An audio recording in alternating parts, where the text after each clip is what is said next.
Bihar board inter admission 2024-26 के लिए 11th admission शुरू होने वाला है और 11th एडमिशन के लिए मेरिट लिस्ट आने वाला है। और मेरिट लिस्ट से पहले आने वाला है मैट्रिक का मार्कशीट। तो ये मैट्रिक का मार्कशीट कब आएगा, 11th का merit list, first merit list कब आएगा, इंटर में एडमिशन अर्थात 11th में एडमिशन कब से शुरू होगा, ये सारी बातों की जानकारी के साथ साथ दो ऐसी बातें मैं आपको बताने वाला हूं जो एडमिशन से पहले आपको कंप्लीट कर लेना है, वरना आगे कई तरह की दिक्कतें आपको हो सकती हैं। देखिए यहां पर एक बात मैं पहले तो आपको बता दूं कि आप बहुत बेसब्री से मैट्रिक के मार्कशीट का भी इंतजार कर रहे हैं, बहुत बेसब्री से इंटर के यानी 11th के एडमिशन के फर्स्ट मेरिट लिस्ट का भी इंतजार कर रहे हैं। इस इंतजार में कहीं ना कहीं देर हो रही है क्योंकि अब तक एडमिशन शुरू हो जाना चाहिए था, लेकिन चूंकि जुलाई महीना आ चुका है तो ये तो कंफर्म है कि जुलाई महीने में आपका 11th में एडमिशन कंप्लीट हो जाएगा। 11th में एडमिशन मैक्सिमम बच्चों का जुलाई महीने में कंप्लीट हो जाएगा। कभी भी ये मैट्रिक का मार्कशीट आ सकता है, कभी भी ये मैट्रिक के मार्कशीट के आते ही आपका 11th का जो एडमिशन की प्रक्रिया है वो शुरू हो सकती है।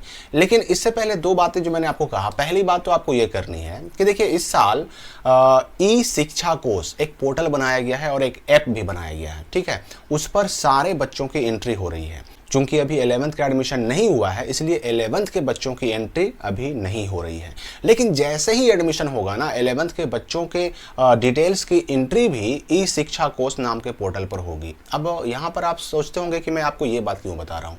देखिए इस साल 2024 से जितने तरह की सुविधाएं हैं, जितने तरह के बेनिफिट हैं, फायदे हैं सरकारी, वो सब के सब बच्चों को तभी मिलेंगे जब उनका नाम ई शिक्षा कोष पोर्टल पर एंट्री किया हुआ रहेगा।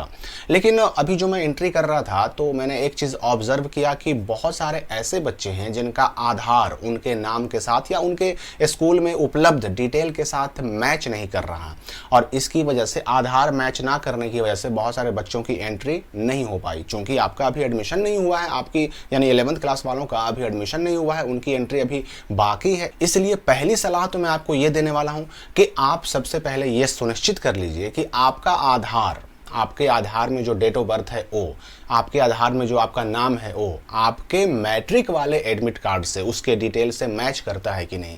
क्योंकि देखिए याद रखिए, अगर ये मैच नहीं करेगा तो आपका नाम एंट्री हो ही नहीं पाएगा। नाम एंट्री नहीं होगा तो ना ही आपको पोशाक छात्रवृत्ति का पैसा मिलेगा, ना ही आपका अटेंडेंस बन पाएगा। क्योंकि आपको मैंने पहले भी बताया है कि अब चूंकि टीचर्स के लिए बिहार के जितने भी 1 से लेकर के 12 तक जो भी स्कूल हैं, इंटर तक के स्कूल हैं, उन सब में टीचर्स के लिए ऑलरेडी पहले से ही ई शिक्षा कोष ऐप पर ही हाजिरी बनाने की शुरुआत हो चुकी है, उपस्थिति अटेंडेंस बनाने की शुरुआत हो चुकी है। और अगला नंबर किसका है तो बच्चों का है, यानी कि स्टूडेंट्स का है।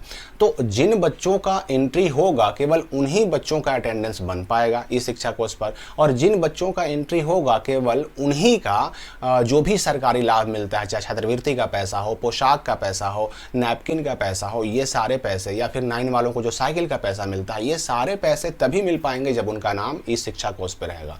और जैसा कि मैंने बताया कि मैं अभी एंट्री कर रहा था तो बहुत सारे बच्चे ऐसे थे जिनका आधार में बहुत सारी गड़बड़ी थी और इस आधार की गड़बड़ी की वजह से उनका एंट्री नहीं हो पाया। ऐसे बहुत सारे बच्चे रह गए। अब इनका जब तक आधार सुधार नहीं होगा तब तक वो बच्चे, इनका एंट्री हो नहीं पाएगा और आगे कोई लाभ इनको नहीं मिल पाएगा। तो पहला काम तो आपको यह करना है कि 11th एडमिशन से पहले अगर आपके आधार में कोई गड़बड़ी है तो उसको सुधरवा लीजिए।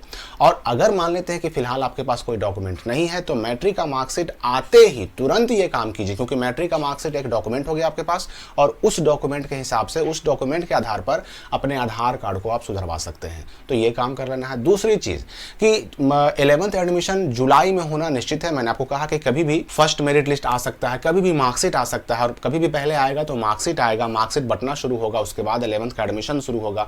तो जुलाई में ये कभी भी शुरू हो सकता है और 10 तारीख के अंदर अंदर ये शुरू हो भी जाएगा। इसलिए इसके लिए बिल्कुल परेशान नहीं होना है। आपको अपनी पढ़ाई जारी रखनी है, मतलब जो भी आपने स्ट्रीम चुना है वो आपको पढ़ाई जारी रखनी है। यहाँ पर मैं ये बता दूं कि बहुत सारे बच्चे जिनका एडमिशन हो चुका है ऑलरेडी किसी कॉलेज में या +2 स्कूल में, इंटर कॉलेज में या +2 स्कूल में, वो बच्चे खुश ना हो कि हमारा एडमिशन हो गया, उनको फिर से एडमिशन कराना पड़ेगा, ठीक है, मेरिट लिस्ट आने के बाद। तो मेरिट लिस्ट आने से पहले आपको कुछ डॉक्यूमेंट भी तैयार कर लेने हैं। देखिए अभी आपका जाति, आवासीय आय, ये सब चीज़ों की जरूरत अभी तो नहीं पड़ने वाली है, लेकिन जाति और आवासीय 2 चीज़ कम से कम ये भी आप बना करके रखें, क्योंकि जैसे ही आपका एडमिशन होगा तुरंत फॉर्म भरने की शुरुआत हो जाएगी, रजिस्ट्रेशन होना शुरू हो जाएगा, अलग अलग स्कॉलरशिप का ऑनलाइन शुरू हो जाएगा। तो ये चीज़ों यानी कि जाति, आवासीय, आय तीनों की जरूरत पड़ेगी। तो जाति, आवासीय और आय प्रमाण पत्र भी बना करके आप रखें। ये सब चूंकि मैं इसलिए बता रहा हूँ क्योंकि आपके पास अभी समय है, अभी एडमिशन शुरू नहीं हुआ है। तो अगर ये सारी चीज़ें आप करके रखेंगे तो आगे आपके लिए ही आसानी होगी, आपको ही सुविधा होगी, फायदा होगा। तो एडमिशन की जहाँ तक बात करें तो 11th में एडमिशन जुलाई में शुरू हो जाएगा, 10 के अंदर अंदर। बहुत संभावना है, इंटरनल कुछ सूत्रों से खबर भी मिली है कि 10 तारीख के अंदर अंदर मैट्रिक का मार्कशीट भी आ जाएगा और साथ ही साथ ये एडमिशन भी शुरू हो जाएगा। लेकिन चूंकि ये सूत्र हैं, ये बिहार बोर्ड के ऊपर ही फाइनली डिपेंड करता है। तो बिहार बोर्ड जब भी भेजे तभी होगा, लेकिन 10 के अंदर अंदर बहुत संभावना बन रही है। तो फिलहाल इस वीडियो के लिए इतना ही। हम मिलते हैं अगले वीडियो में नए अपडेट के साथ।